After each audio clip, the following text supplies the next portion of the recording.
Now, I think everyone's going to agree with this. When you buy a pack of fruit gums, sugary fruity candies, you always eat the red and black ones first, because let's face it, they are the best. Yeah, and then you can give the leftover ones to Jamie, because he doesn't know any different. Here you go, mate. Oh, cheers. Which is why we're just going to make the berry ones today, because why bother with the rest? Pick your favourite fruit. We've gone for a forest fruit selection.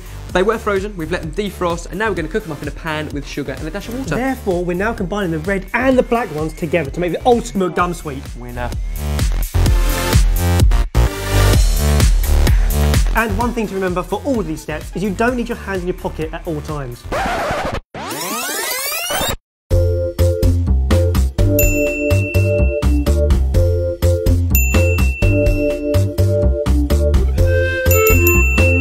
Casual cooking. At this point, let them bubble away until the berries have softened, then either blitz off in a food processor to make yourself a puree, or just force them through a sieve.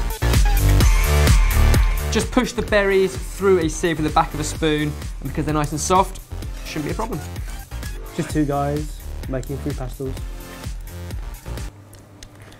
Can you hold it any more still? No. That's just ridiculous. Don't forget to scrape the bottom, because that's where all the bits have gone through, but it's still just clinging on.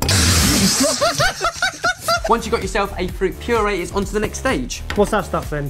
We've got caster sugar, liquid glucose, citric acid and pectin. Yeah, really useful, mate. What are they again? Well, you know what sugar is. Sugar. Liquid glucose. Sugar. Citric acid. Lemon. Yeah, and pectin. A heteropolysaccharide? Yeah, kind of the natural thing you get out of fruits to stabilise jams and stuff. All available in the supermarket. They go into the pan and whisk it up. Nailed it.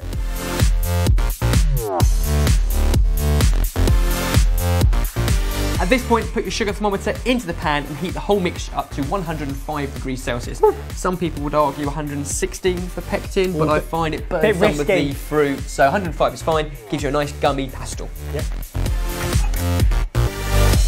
When making sweets, Ben lets his creative juices go crazy and decides to make them into squares. We've had this argument before. Squares tessellate better, it makes more sense. Sweets aren't about tessellation, no they're wastage. about fun, tasty goodness. You don't want to waste any of this stuff. And also, the important thing though, is to double line it with cling film. Anything that's heat proof. Other shapes are available.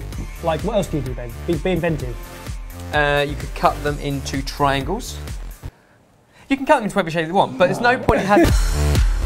At this point, whip out your sugar thermometer and pour it into your mould. Don't be tempted to stick your finger in it because it will be mega hot. Instead, let it set up in the fridge or at room temperature for several hours until it's solid. How long? Several hours.